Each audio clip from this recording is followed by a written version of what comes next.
We call Einstein a genius. We call Beyonce a genius. We even call dogs that open screen doors geniuses. But what do we actually mean when we use that word? Is a genius someone who's brilliant, creative, original, or just successful? And more importantly, where did the idea of genius come from? Well, the truth is, it wasn't always about intelligence. In fact, the word genius once had nothing to do with IQ. It meant something far more mystical. And today on Lexiconned, we're tracing the word genius from ancient Rome to modern TED Talks, following its transformation from spiritual guide to Silicon Valley superpower.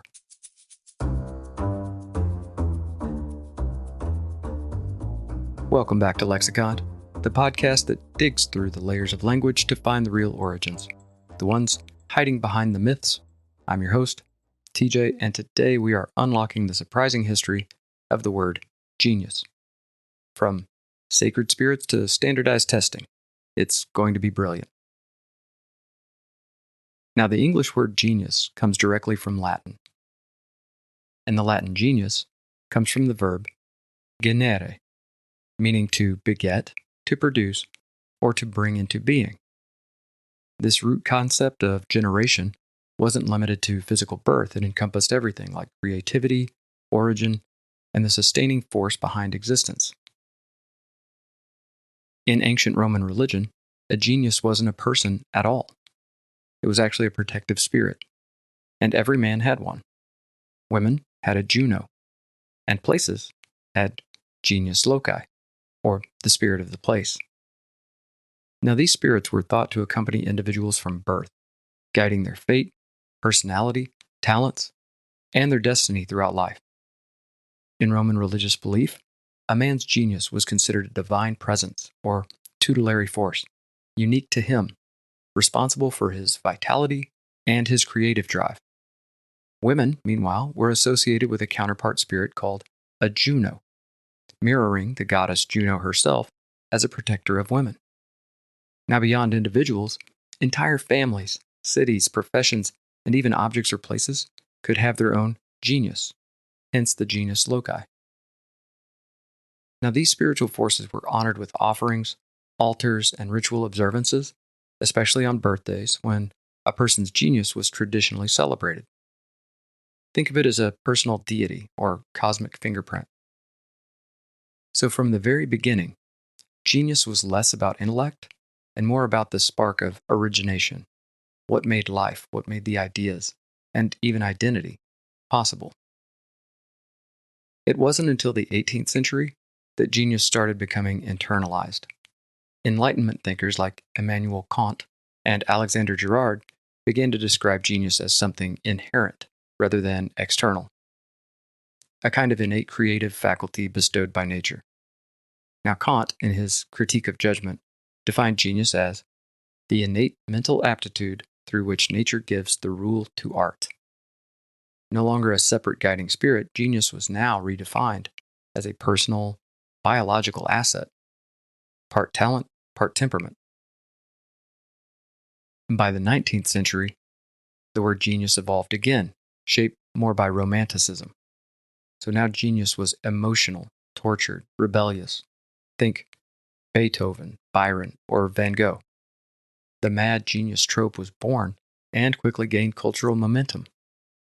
Writers like Thomas Carlyle emphasized the hero as genius in his 1840s lectures, suggesting that society was shaped by exceptional individuals rather than institutions. Meanwhile, Mary Shelley's Frankenstein explored the dark consequences of unchecked creative ambition. These portrayals helped solidify the image of the solitary, inspired, and often tormented genius, someone propelled by inner fire, but alienated from everyday life. Genius had become not just rare, but dangerous, mysterious, and sublime. That was a brilliant idea from a dark, tortured genius.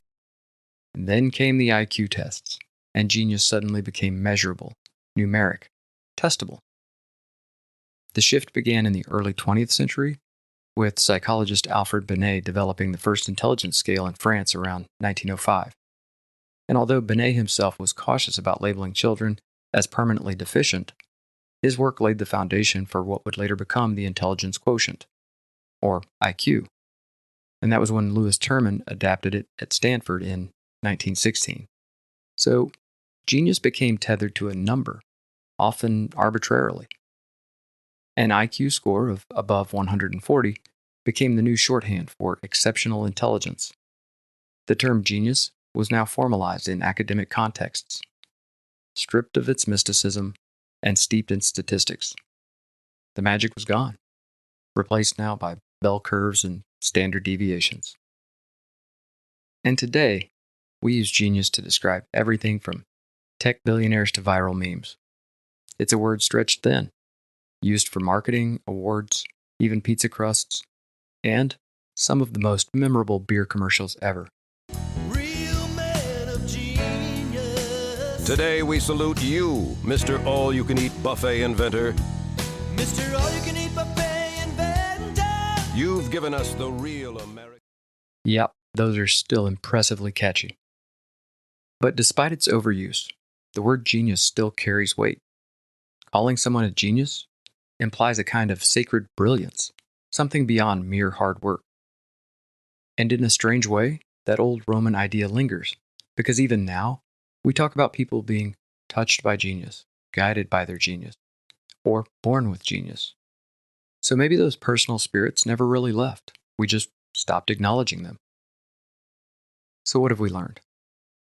Well, genius began as a supernatural companion, a helper, a guide, and then it passed through the minds of philosophers and poets, was weighed by scientists and schools, and emerged today as both overused and underexplored. Because despite centuries of testing, plotting, and theorizing, we still don't fully understand how some individuals seem gifted with extraordinary brilliance. And genius often resists quantification.